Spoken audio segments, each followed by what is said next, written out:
"Lau anna libni Adam wadiyan min zahabin ahabba ayyakuna lahu wadiyani wa lam yamla' fahu illa turab wa yatubu Allahu ala man ta'a." Ini babnya sudah nambah dikit ya, tapi ini masih satu tema. Ini dosa batin, dosa tamak. Tidaklah manusia mempunyai emas 2 gunung atau dua wadi. Wadi itu artinya lembah. Kecuali dia pengen nambah lagi. Makanya Bapak coba rasakan dulu pengen punya rumah. Dapat rumah, pengen nambah lagi. Ngerasa rumah sempit. Punya mobil. Dulu sebelum punya mobil paling punya motor. Habis punya motor, anak nambah. Ya Allah, kalau udah begini gak muat nih. Gitu gak? Habis punya mobil, pengen ganti mobil. Habis ganti mobil, pengen ganti mobil. Oh udah begitulah sampai nanti. Tapi apa kata Nabi? "Wala yamla' fahu ila turab." Mereka tidak akan puas sampai nanti puasnya dengan tanah. Maksudnya mati.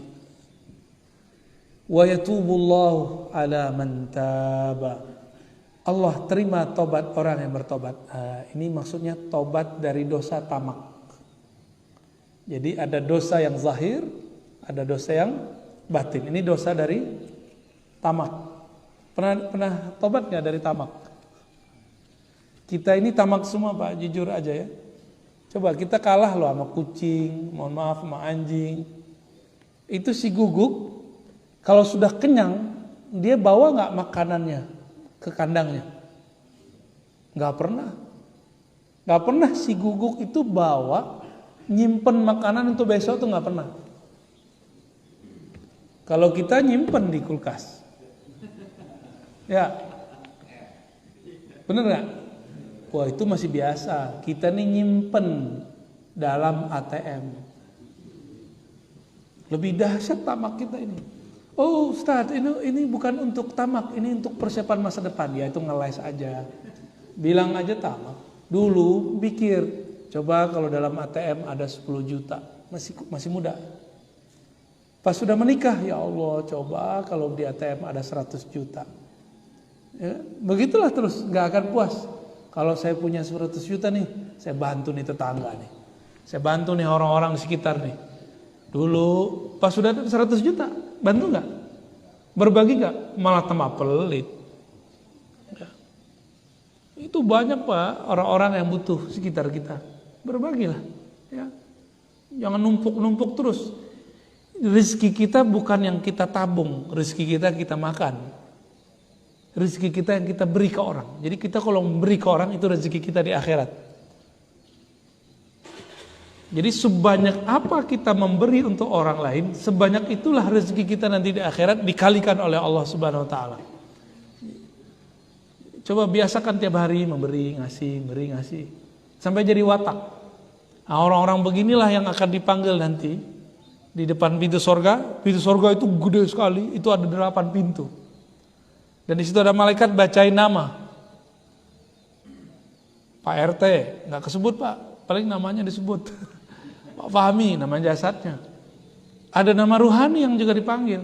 Jadi kloter pertama itu dipanggil orang yang mengenal dirinya. Dan dia tahu nama dirinya di hadapan Allah. Di Asmaul Husna ada namanya. Nama yang mana dia punya.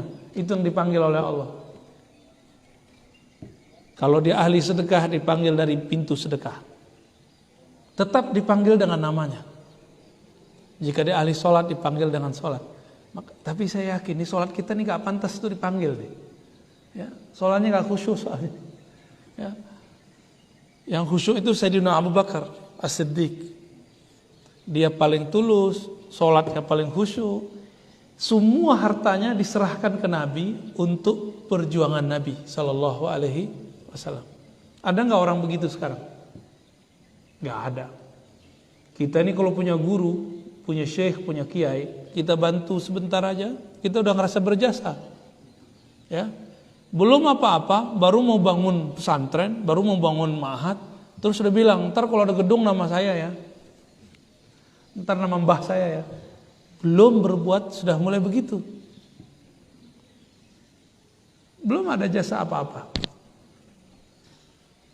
Nanti kalau gurunya butuh apa, kita curiga kepada guru kita ya. Wah ini guru ini nggak pernah merasa puas nih. Kebalik dia ngomong. Ya.